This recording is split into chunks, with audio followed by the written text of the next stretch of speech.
You're watching BBC4. The next programme contains discriminatory language.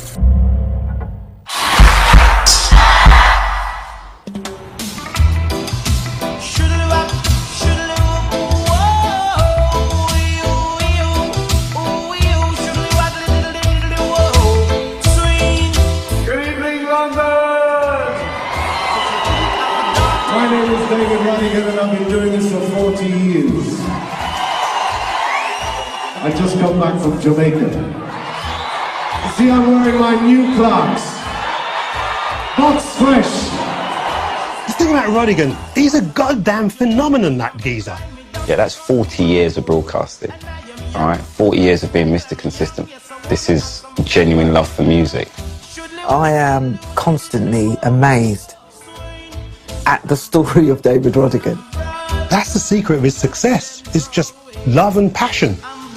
For 40 fantastic years, I've been living, breathing and playing Jamaican music on the radio and live on stage. Lucky enough to be a DJ and privileged enough to be doing something that I absolutely love. And for the next 45 minutes, I'm going to take you on a musical journey. So make some noise!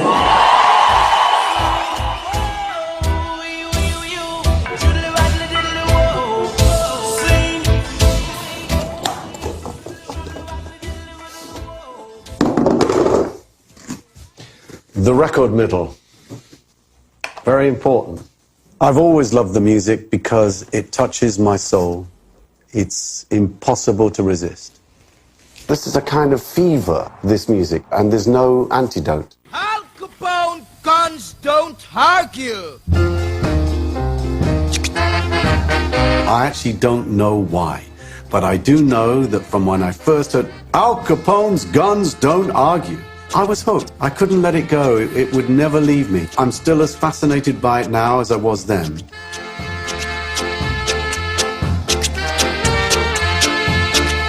From my earliest days as a DJ on Radio London to Capital Radio, Kiss FM and now on BBC One Extra and Radio 2, my obsession with the music of Jamaica has lasted for over 50 years.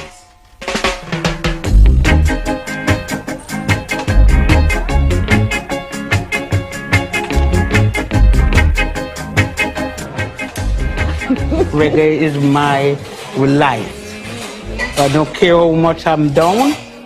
When reggae start to play, I'm happy and I feel good. I remember when we go and we dance. You dance till daylight. Could go home anytime, many hours in the morning. You feel so good. And you feel young again. Hallelujah, amen.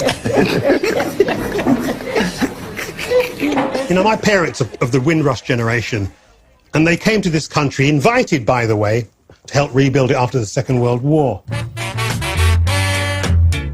And they brought their hopes, their dreams, and, most importantly, their precious record collections.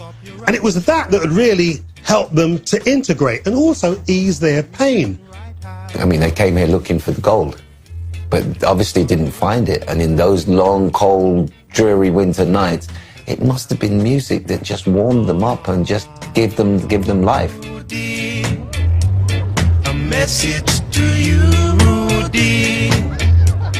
A message to you. When you used to walk down the street, all the windows used to be open and you'd hear these songs blaring out of the windows. It was beautiful. We might be struggling, but just feel good with the sun shining and hearing those music. It reminds you, feeling like they were back home. Because I remember the first time I went to Jamaica and I landed in Jamaica, I went, oh, it's like I'm in Brixton. And what's beautiful about the English-British love affair with Jamaican culture is that it happened organically, via the people, for the people, because of the, you know what I'm saying? It's a very, it's a testament to the power of culture. Socially, it was really interesting because ska music exploded into the UK, and it wasn't just young Jamaicans and West Indians that got into this. They passed it on to young white teenagers. And luckily, there'd been this interesting legacy and history of white working class kids looking to particularly Jamaican music for their rebellious fix.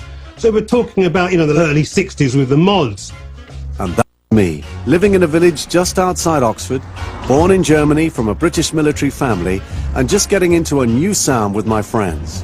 A sound that was brought to Oxford by West Indians drawn to the city by the prospect of work in the car factories. Colin Beastly Luca. Brilliant. How are you? How are you? Colin and I go back a long, long way. We're soul brothers. Yeah. Colin's from Whitney, I'm from Kidlington. We were 15, we were all mods. Always in Always suits. in suits. Always in suits and ties, always. Oxford Town Hall, me and Beastly Luca, we queued up here for hours to get in there. And it used to be packed on a Saturday night. I mean, we saw Winder K. Frog in there. Yeah. Green Door. We saw the Joyce Bond review when she called me up on stage. Yeah, that's right. And I was to like, do the teasing. Do the teasy. That's it. Do the teasy. Take it easy, take it easy, take it easy. No need to hurry. You'd have soul records being played, ska, rocksteady records, a real mix-up, wasn't it? These are the places that we gravitated to because that's where we could hear the music in context, being played loud. And another thing you do, which would never be heard of today, if you bought some stuff, like we'd buy things that you knew nobody else had, you would take them to the dance. And you actually say to the DJ, play that. And I remember somebody bringing a U. Roy record to the stage club, and we were, we didn't know it was U. Roy or anything, but it was this guy talking over a rhythm, and they were going nuts. Now I'm tougher than tough, and that ain't no problem. Maybe it's because I've got the music good stuff. We never knew what they were saying. Yeah, We'd sit for hours in Roddy's bedroom saying, play that bit again, play that bit again, until you got it. And do you remember Forward and Fayaka, Manakal and Dengo Saka? I still to this day don't know Forward what and that means. Fayaka, Manakal and Dengo Saka. What does that And we mean? went through hours trying to work that one out, didn't we?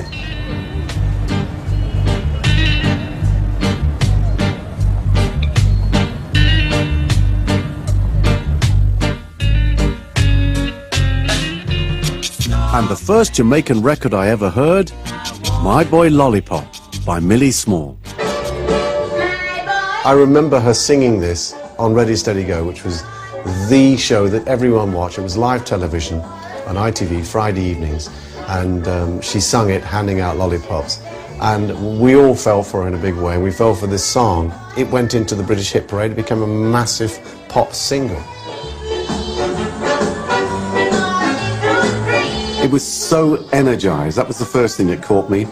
The beat, the sound, I was fascinated by it. It was danceable and it was collectible. The music drew people in, and the obvious examples of that are, Israelites, Desmond Dekker, 007. It became a part of British culture.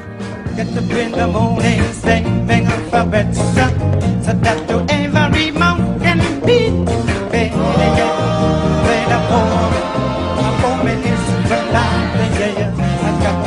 The party music of ska and rocksteady started to turn into what we now know as reggae. And some of my favorite records are from this golden era. But as the music changed, so did the lyrical content, as the influence of Rastafari became more important. I mean, you've got to understand, the whole ska thing that my parents would have been so enamored with was this very kind of optimistic music. It kind of created after the independence of Jamaica in 1962. So it was like all about, we're going to get some now. But as the years panned out, that's not how things worked out. And the mood on the island changed, and so did the music, reflecting that social change. It got more militant, it got more politicized. And again, it was the perfect soundtrack to how pissed off we were right here in the UK. We'll carry on marching like a great army towards the Britain of our dreams.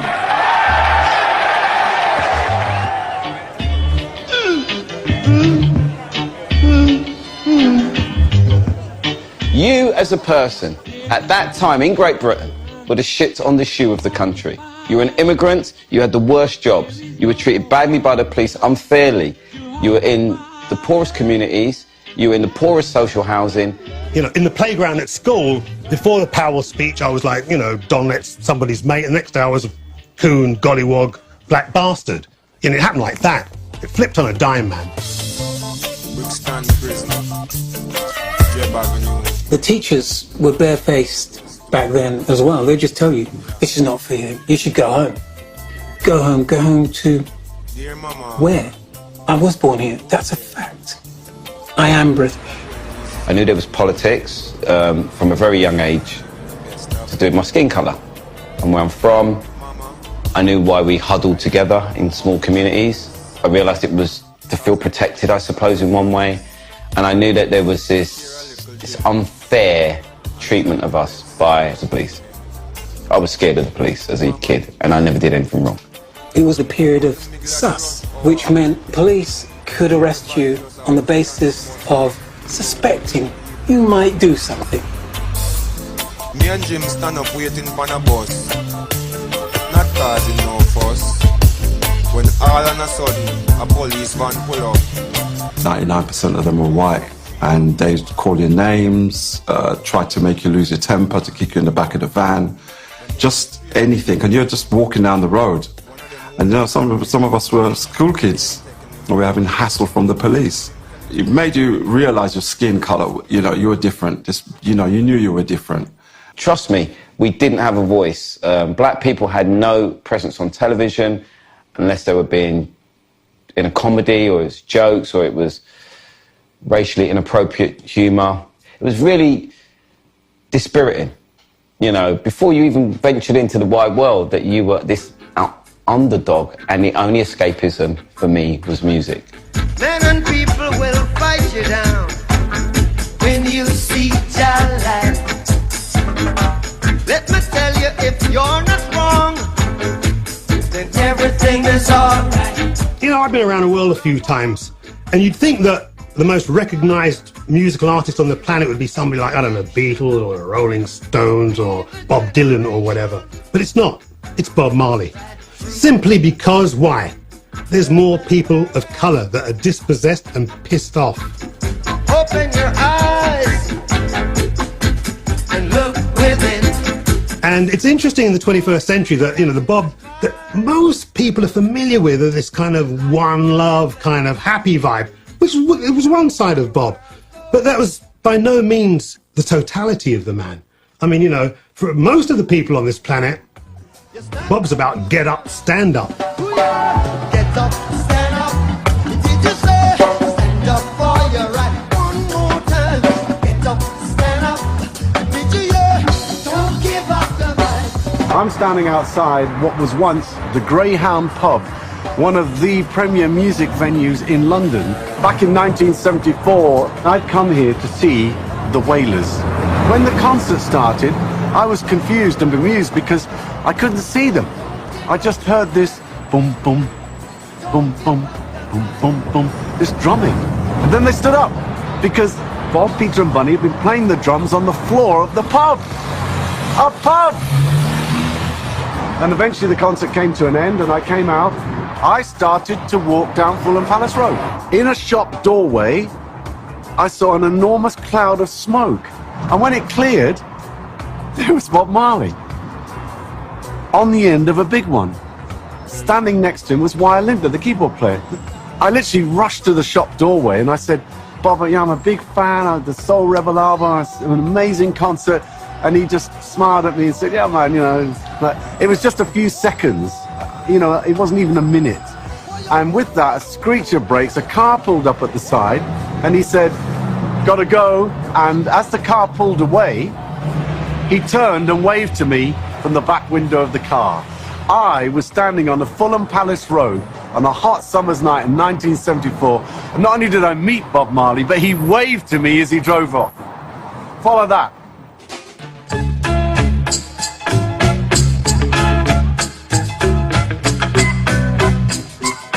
I would listen to Bob Marley all day. I have all Bob Marley's records. Yes. Bob Marley brings tears to my eyes sometimes. And I adore him. I love every one of his reggae songs. And I listen to all Bob Marley reggaes until I drop asleep. That's nice. Every Thursday to Friday we used to buy the record. And when I don't remember the name, I used to go in Brixton Atlantic Road where it was a record shop there. Yeah. I used to go there and sing it to them, and they know exactly what I'm. So every Thursday almost, I buy a record. I Those have are good days. 45. Yeah. I have 75, and I have 33. Yeah. And LP. Yeah. Keep buying my reggae music, and I'm not stopping because it make me feel, you know, and I use it for my exercise. As Marley's sound and the reggae world changed in the 1970s, I was working as a jobbing actor, but my love of the music never died. I spent most of the decade buying and selling records. On a Saturday, I would take records from Lewisham, which I was given by Lee at Lee Sound City, and I'd come up on a bus to Gloucester Green, and I'd either meet the sound boys who run sound systems at the bus garage, or I'd meet them in these gardens.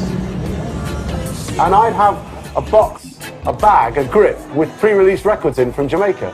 And I said, this is a good one, this is a good one. And whether or not they would take it is up to them. And if they didn't like it, my deal was, you can give it back to me next week, I'll give you your money back. And that's how I supplied. And they did as well. And they did. Black Harmony Sound, all those guys, and record collectors. I'd meet them here.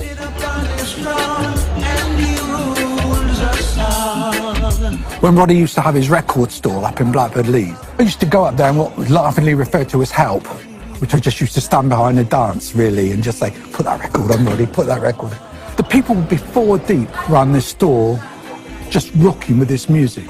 And the very last day we had the stall there, and you kept saying, this is the last tune, this is the last tune, and people used to go, no, just one more, just one more. And we were stood there with tears streaming down our eyes. Do you remember that? Yeah. Because it was the end of the last store before. I mean, that was the highlight of my week.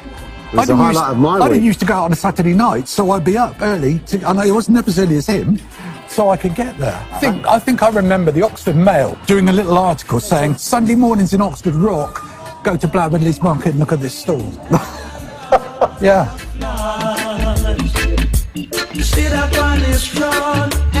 My customers demanded the best, and many of the greatest reggae records of that era were coming from just one label in Jamaica, the legendary Studio One, produced by the mighty Clement Coxon Dodd. There was only one place in the UK to get hold of these records, Peckins in West London. The Rodigan, how you doing, Dave? How you right? On cue. On cue. Taking you back, memory lane.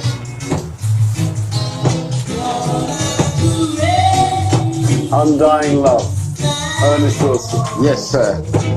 Good morning to you. Good morning, bright and early in Peckins. I have to tell you that right here, well, actually, in the original shop down the road, I first discovered it in 1976. I'd heard there was this shop called Peckins, where they sold exclusive Studio One records.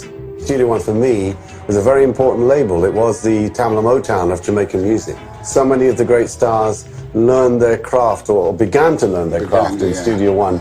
You know, and the list is long. Wailers, Bob Andy, Delroy Wilson, you know, Burning Spears, there's so many. I mean, and Coxon wouldn't wholesale any records to no one else but my dad. He was the focal point. He had to go to Peckins to get it. So it was like a relationship that was built up from the 40s between them, having a sound together in Jamaica, him coming to London, 1960, and carried it on selling the records.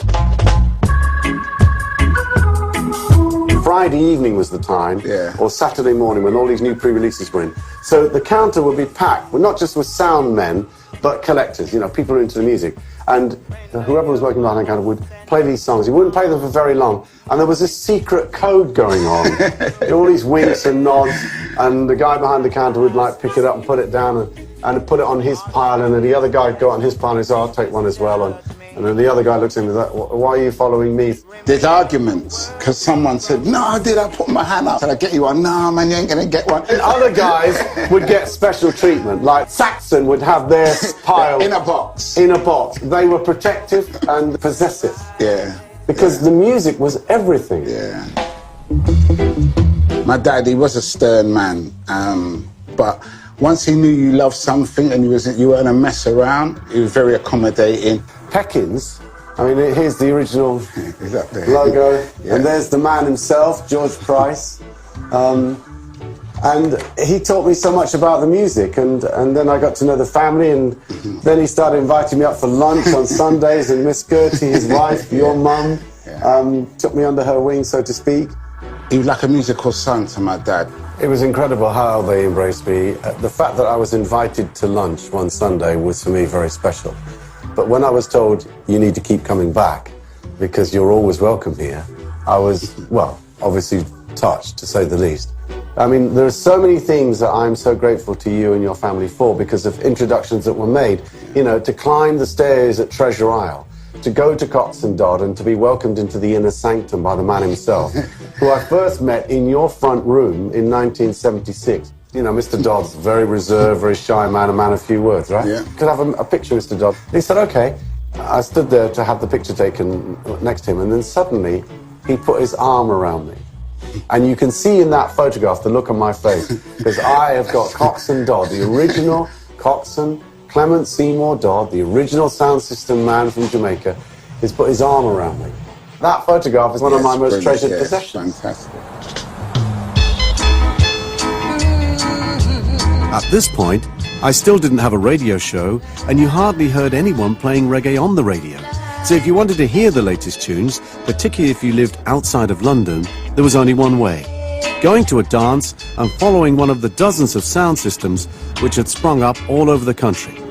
Every city with a West Indian community had one, even Oxford. The sound system was everything, and sound systems came to the UK almost with the arrival of Caribbean people in the Windrush era. Cox and Dodd and Duke Reid, they knew the secrets of what that original sound system culture that began on Chocomo Lawn in Kingston. They were the entertainers for that community. Sound system was the radio. So artists would do their music and the sound system would be the ones that played it for the public to hear it. There weren't any uptown clubs for people like myself to go to, so we were forced into these situations of creating our own spaces. The blues dance, the shebeen comes to mind.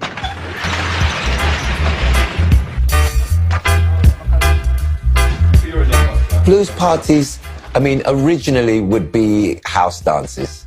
There could be someone at the door that would charge you to go in, trying to walk through, and all of a sudden I said, "Don't touch my shoes, you man." You know, that would be your first thing. But then you might find a room at the back that is nice and dark and it's cool and you can get in there and there's more people congregated in there. So the kitchen would have the light, and there was usually the women in the kitchen, and, you know, the curry goat is going, or you go and you get your drinks. You got sound effects going off. Wah! You got sirens going off. You know, you got traffic light systems going off. People literally brought traffic lights into the dance. Flashing away. Just like, what is going on here? The sweetness of the smells, you know, the ambience of the, you know, sacrament in the air, and wow, I'm getting goosebumps thinking about it. I started going to clubs and dances, and I was often, you know, there were hardly any white people in there. It was a black experience. I did feel as though I was on the outside looking in, and I could identify with it because I loved what was being said and how it was being said, and the beautiful melodies that were created by the music and the musicians. I was fascinated by it. And I remember going to see things like Coxon and Saxon and Moambasa in places like Brixton Town Hall, for instance. And it was great, man, because it was there that we felt safe and we'd get our musical inspiration and relief from the stress of living in Babylon, because it was dread. Trust me. You could let go, you know, without fear of like being scorned or looked at. Lots of fantastic dances are born out of that. You know, we're doing the basketball or we're doing all that, you know, and it was really, really inviting. Listening to Fat Man's Hi-Fi up in North London with Dave Henley, took me to a dance there. Listening to Sir Coxon, Downbeat, of course, with Festus and Blacker and the rest of the team. These were big sound systems that played in central London and travelled up to Birmingham and Manchester. So those were the sounds that I initially went to see.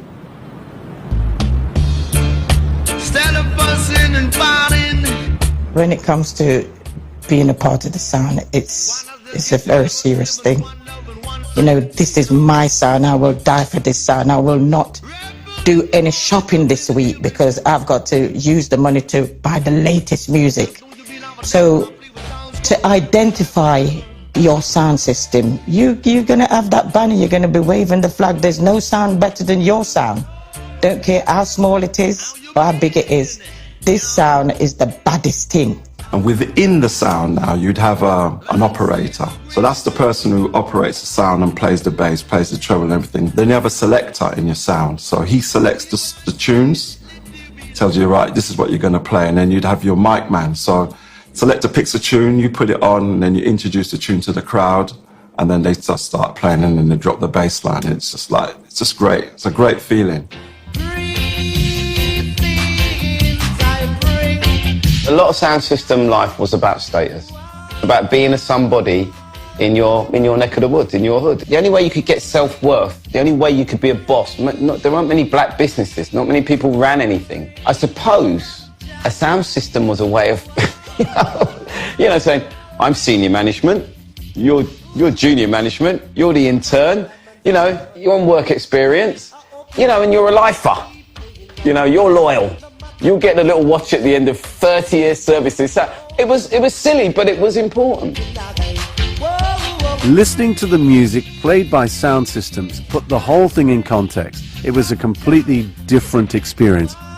But it was also where I saw how it was presented to the crowd, especially at the Notting Hill Carnival. Dad took me to the Notting Hill Carnival in 1976. I've never seen such jubilation from my people. It was just like, wow, they're just expressing themselves. No one's walking down the road like,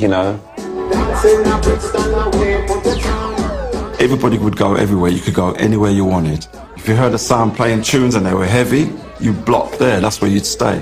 The vibes and the excitement and the energy was incredible. We were actually playing at the corner of Basing Street and Lancaster Road. We had just sung our new single, right, which was called 3 Babylon, tried to make I run. All of a sudden, as we were starting to pack up the van, someone came running around Portobello Road saying, the beast them a come, the beast them a come. And the rest is history. Police were holding dustbin lids and batons, and people, it was a riot. And it broke my heart.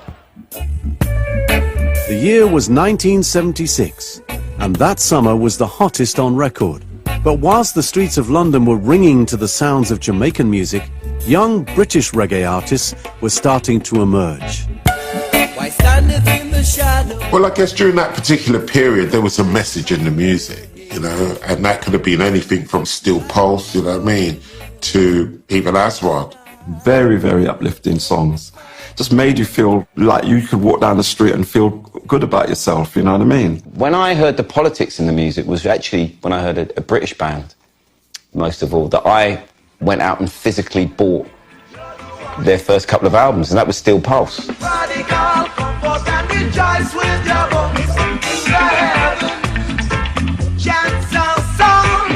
It was emotional. Being in a reggae band in the 70s and 80s was hugely political.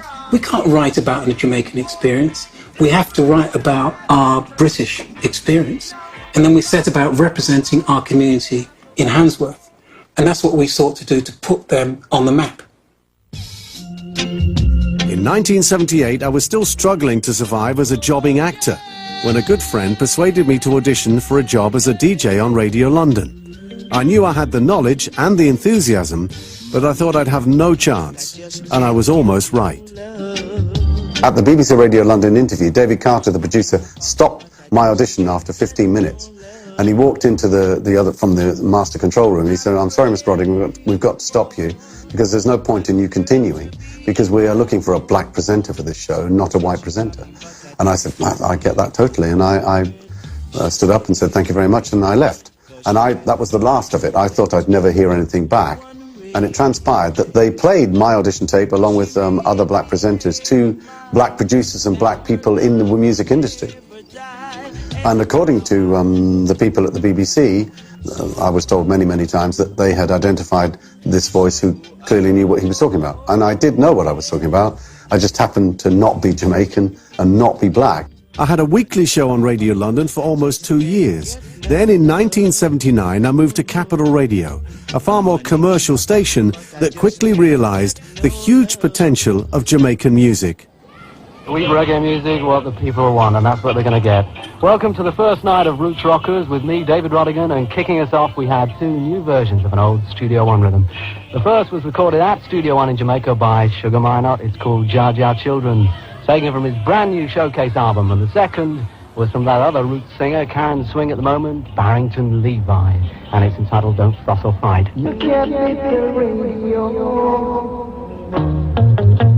David started doing a program on the radio, and to be honest, he got it right. He was dropping some tunes.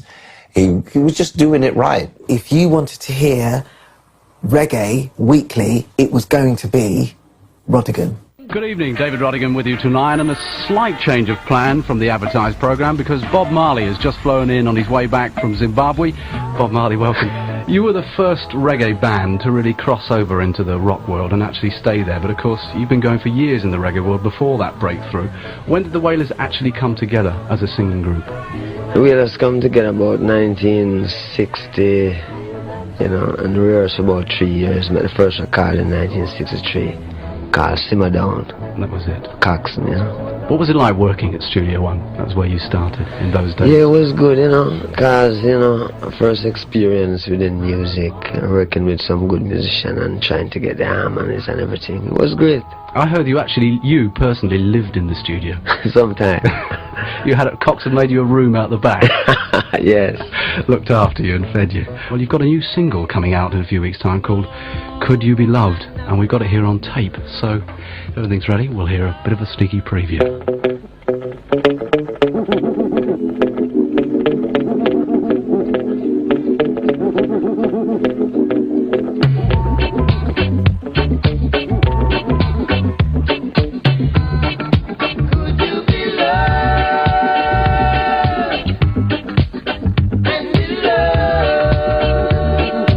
He was playing what a sound man would play. Because you buy records every week, and out of the 20 records or 30 records that you have, you might hear one of them on the radio. But he was playing about 15 of those records that you've bought, or 20.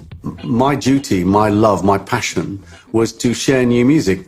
I received some criticism in my early years because some of the sound systems objected to the fact that I was perhaps sometimes getting records that they weren't getting because I was as passionate about getting the music as they were. Some of the shopkeepers got annoyed as well because not all of these records were available. They were imports from Jamaica.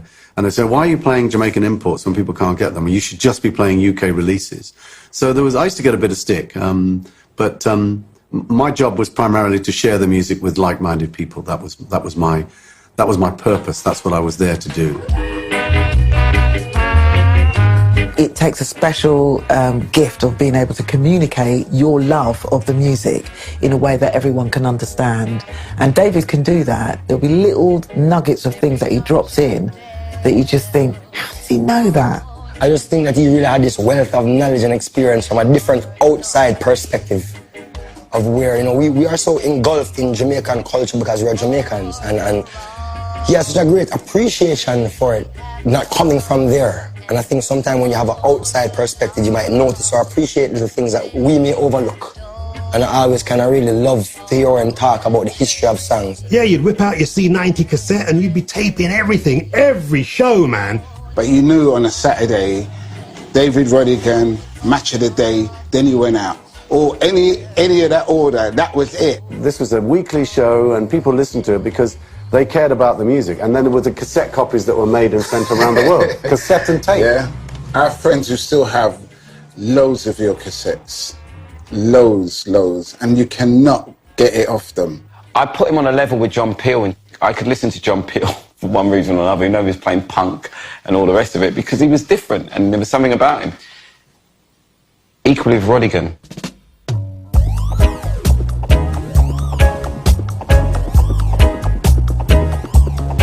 Basically, His radio shows were so good, and then he started getting bookings to play in dances.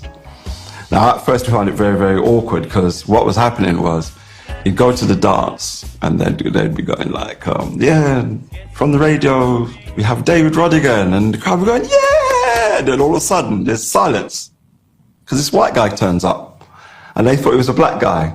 And it's like, oh. I saw people literally with someone with their mouths open aghast because they didn't realize I was white. And I remember the MC quickly said to me, you better say something and you better play a record quick because, you know. And I remember taking the mic and speaking, and I actually saw some people closing their eyes as I was speaking. I'll never forget that. And I quickly went into the DJ box and I played my signature tune, and the place erupted.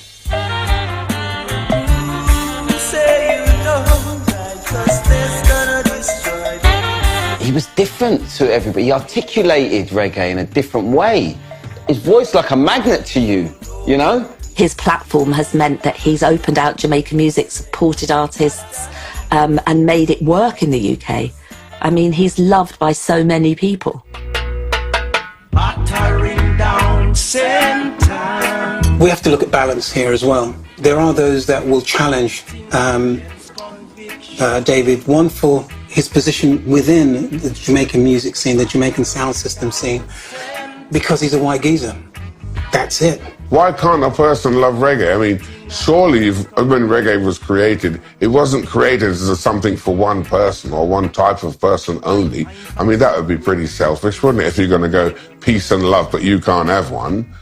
I know I got criticism in the early years for being, you know, a white man playing black man's music. Why wasn't a black man doing it? What was a white man doing it? As has often been said to me, David, you will never, ever know what it's actually like to be black. And that is a fact. For the most obvious reasons that I'm not, but also because I've immersed myself in the culture for, you know, the best part of 40 years, that doesn't mean that I will ever really know what it's like to be black. I don't think David has ever tried to portray anyone but himself. You know, he's never tried to act like a person of color. He's never claimed to be a person of color. You know what I mean? He's always had the perspective of, yo, I'm a white man from England, I love reggae music, and this is what, it captured me so much that this is what I decided to do with my life.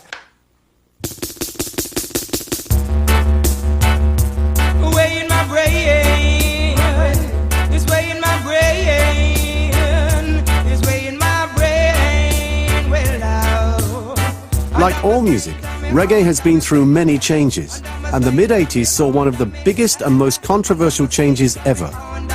A digital rhythm from a Casio keyboard lit up the dance floors of Jamaica and here in the UK. This was dancehall. This was a fine example of the latest sound from Jamaica, harder, flashier, and less conscious in its lyrical content. A lot of pure reggae lovers that I used to talk to hated a lot of dancehall. They just didn't get with dancehall. It's not conscious enough. It's too bad mind. It's talking about things that we shouldn't be talking about, and it's too narcissistic. It's this, it's that. You know what I mean? It's too braggadocious, whatever you want to call it. And I just think it's a natural evolution for music to be, and it became popular with younger people, and that's the thing. In 1983, I went to Jamaica to record some special programs for Capital Radio. I invited the island's biggest radio DJ to be my special guest. His name, Barry G. He reciprocated by saying, listen, you're a visitor to Jamaica, why don't you join me on my radio show this Saturday night? And he turned to me during the news, he said, why don't we do a clash? And I remember thinking, first of all, thanks for the notice. And I remember thinking, well, why not? Won't that be amazing? Your first one, Roddy, back in the day. The Soundcast is primarily battle of the bands, only it's battle of the DJs. Sound systems trying to outdo each other by playing more exclusive tracks than the other guy just played. There's no such thing as a playlist in a clash because you are literally bouncing off the walls and the other selectors and your competitors as to what they're playing and how you counteract it.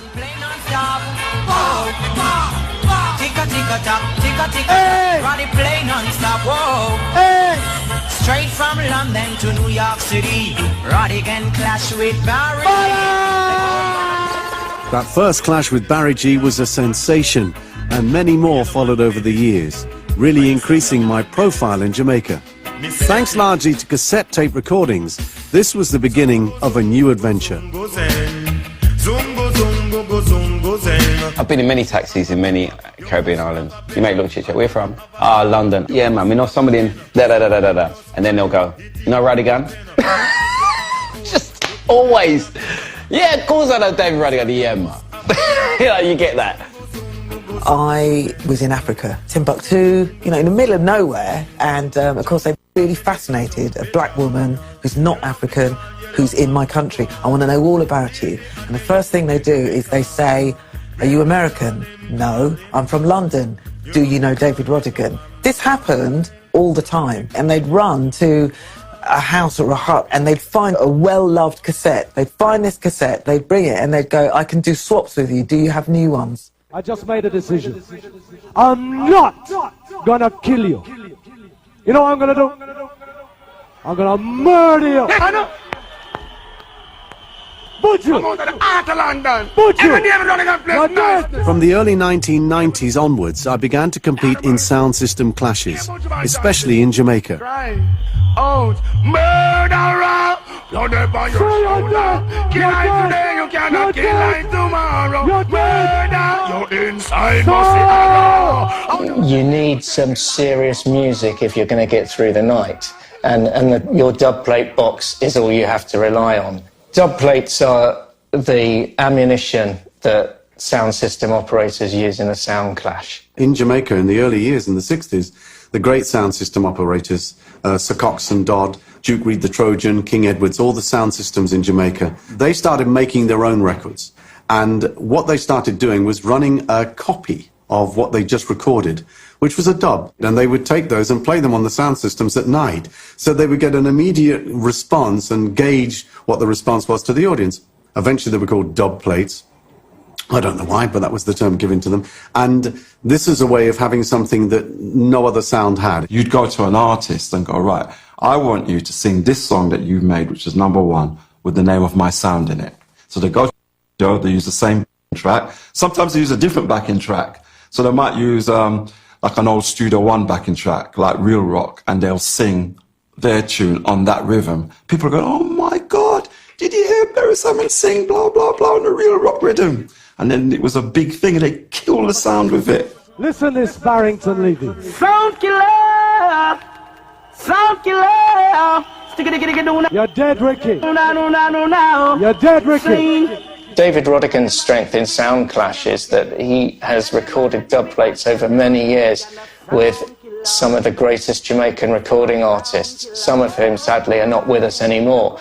And that makes it very difficult for other sounds to compete with him. Idiot sound, you a come around, Rodigan a sound killer. Sound killer.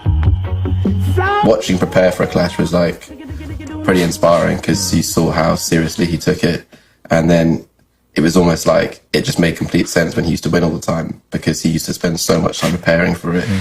So he would all doctor the lyrics of the original song, and the artist would always be like, yeah, that works, and like deliver it perfectly.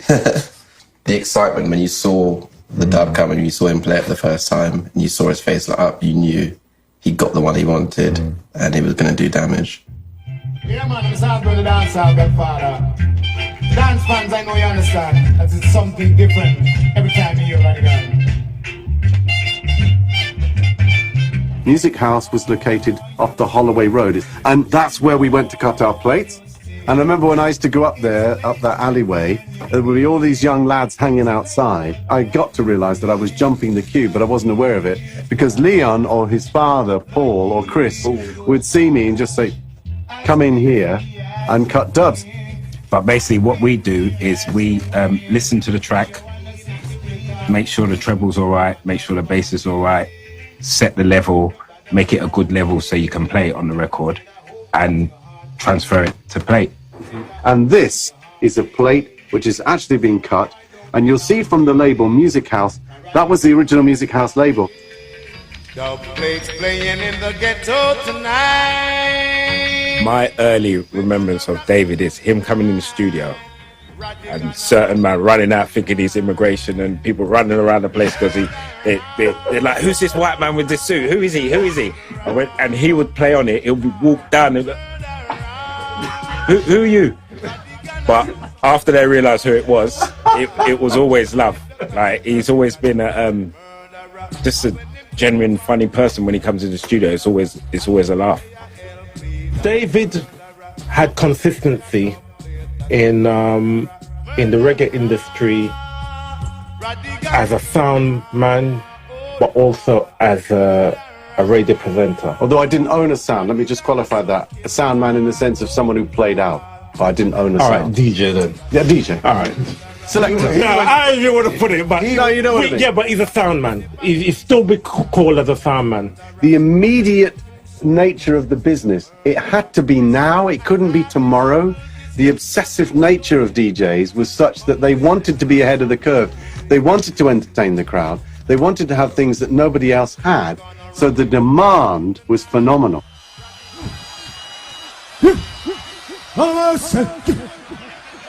Jamaica, first superstar.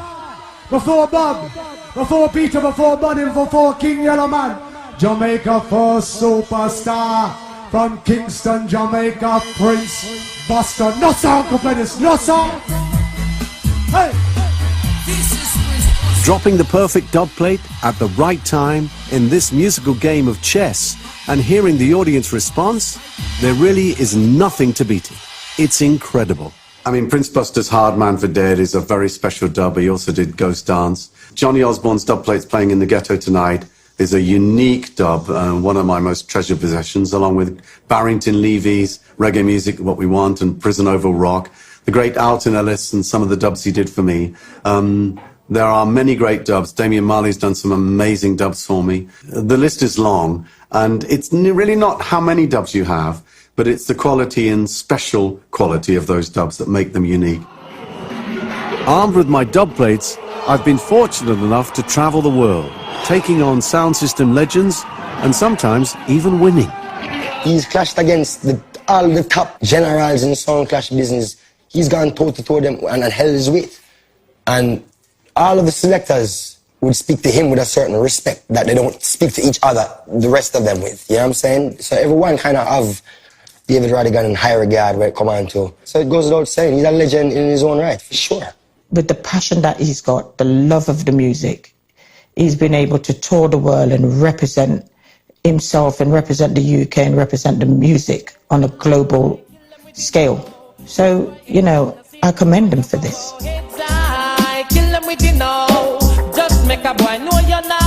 Those other sounds might be there with their crews, and there's David, you know, possibly travelling on his own, and yet he still can make it work. It's that length of knowledge from Millie to where we are today that gives him the edge when he's in a sound clash. Because some youth will come up with some rhythm and it's like, okay, that was a wicked rhythm in the 80s, and he's like, yeah, but what about this earlier version of it in the 70s, and what about this one in the 60s? And he can draw a line all the way back. We've got a lot more coming.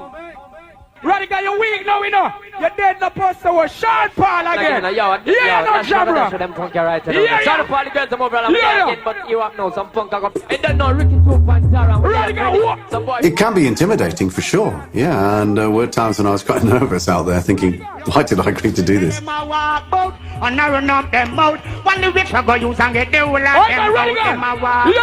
must have been daunting for him to go to Jamaica and play alongside some of the greatest sound systems. But he's done it. He's persevered, and have to give him props for that. Anyone that's been able to confront the Jamaican audience and get their respect needs respect. A lot of DJs won't make it to that place. I don't even think some man even want to go there, into that war. I think you just take your sound man here in England. You don't really want to go over there and war. When the DJ plays a killer tune, the crowd lets him know with a roar of approval, which is known as a forward.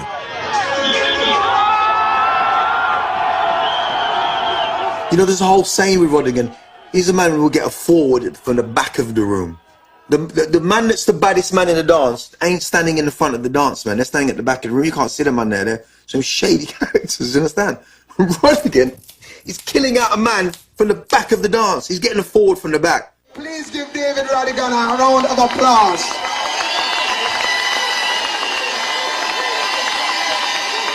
Thank you, Jamaica. This is a night I will never ever forget. I thank you for the support over the years in this land of wood and water. Thank you, Jamaica. Out in the streets, they call it murder.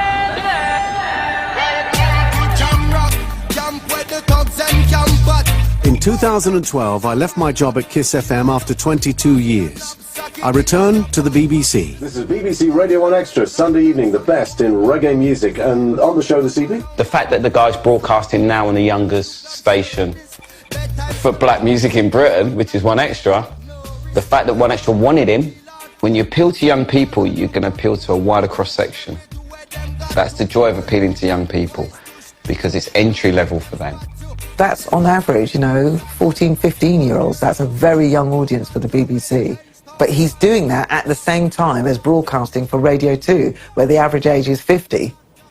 How does he do that? My aim when I got onto radio was merely to play the music that I thought people would like to hear, music that I love. I then also, of course, had to realise that perhaps there would be songs that I wouldn't necessarily gravitate to, but other people did gravitate to, and I realised I had a duty as a broadcaster to be as all-encompassing as I could in terms of playing the various forms of reggae music under the banner of reggae that people would find enjoyable.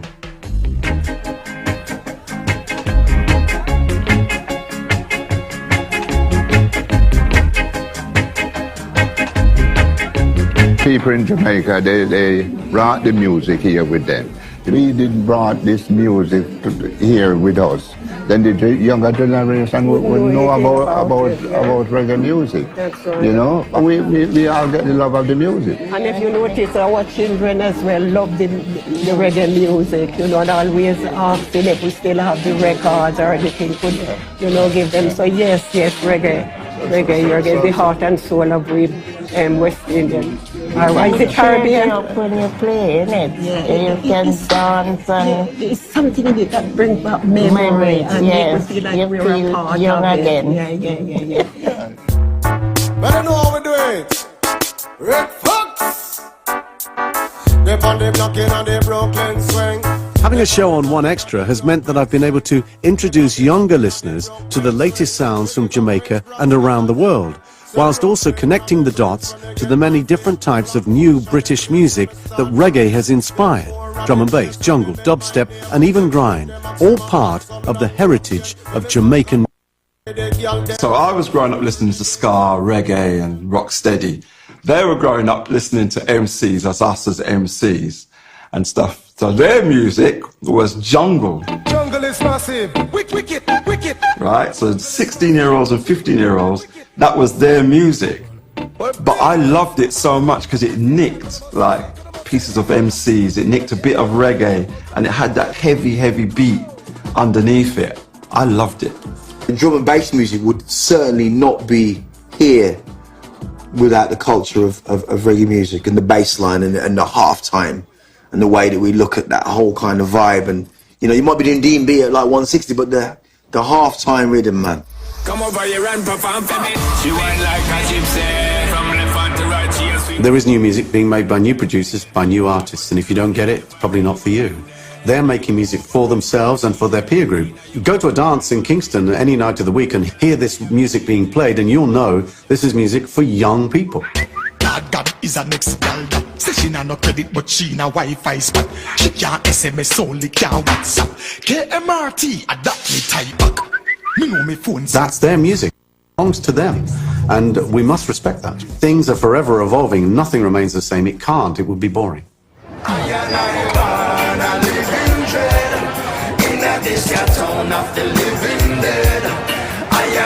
For the past 6 years, I've run the Ram Jam stage at Parklife Festival in Manchester, named after my old record shack in Oxford Market. We invite a range of artists, both old and new, united by roots in Jamaican music. But with David, it was clear that there was this whole new generation that he could join the dots with, you know, with jungle, with dubstep, with everything, with grime. Once you get past that initial, he's a white guy that looks like a dentist playing dub plates, that Rodigan effect, I call it. He then backs it up then and then, again and again. So, you know, he's a completely unique, one-off individual. Give best peace, love and respect. Show effects down on MC Ramjam stage. Thank you, God bless. King Rodigan. Hey, hey, hey, hey, hey, hey. Manchester, make some noise for Show Effects. Welcome to the Ramjam stage. My name's David Rodigan. This year I'm celebrating 40 years playing the music I've loved all my life. If you love it like I love it, give me some signal, Manchester! If you weren't even born in 1985, give me some signal. So that means I'm gonna start with some real old school. Tell us something! The hardest thing to do is to follow someone who's just ripped the place apart. So in my experience, the best thing you can do is go for a dramatic gear change. So you drop it right down in terms of pace, which gives the audience time to take a breath and sort of kick back a bit, because perhaps they've been going bonkers for 10 minutes. You can then begin to build again and take them on a musical journey to see and feel the enthusiasm that they generate. If you give out the energy, you give out the love of it, you get it back tenfold. So ladies and gentlemen, about 10 years ago, my whole world changed because of one song. Are you ready? Yo, one night up for David Rodigan, the artist DJ the one. Hard by Breakage was without doubt the most important record for me in terms of breaking me to an audience that really didn't know about me. I remember one day my son saying, "Dad, there's this record, and you're on it. They've sampled you, and it's blowing up. It's a massive dubstep record." Everybody's locked in like Rodigan's on. I'm that lyrical father, name an MC that shit's hard. Him saying that it changed his life, it changed our life as well, because it grew into a monster no one knew was going to happen. So it changed everyone's life. I've spent my whole life listening to you and looking at you like, wow, Rodigan. To all of a sudden you turn around and me being, you know, like in a club or at a festival and him shouting me, it still spins me out a bit. Sequence of hot shot dub plates from down Jamaica way. Right about now, we're going to start to change the pace and change the style. Oh yeah, I me say this approach to J.A.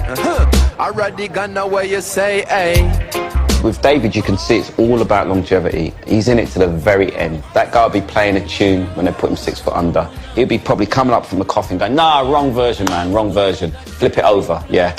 All right, I'm back." I think he will carry on playing and loving reggae music until he drops. I literally think that. If David, at 77, is still broadcasting and supporting reggae music, he will still have 3 generations listening to him. I think that's the appeal. Since forever. That's Rodigan. Rodigan's been here. It's part of the fabric. You know, he's up there. And, you know, I suppose he's probably even surprised himself. I certainly know he goes home and has his lemon biscuits and cup of tea at the end of the night and thinks, "Whoa," I'm sure he thinks, "What sort of night did I just have?" This is a kind of fever, this music. It's like catching a fever and there's no antidote. I've been very privileged and very fortunate to be able to play the music I love to like-minded souls.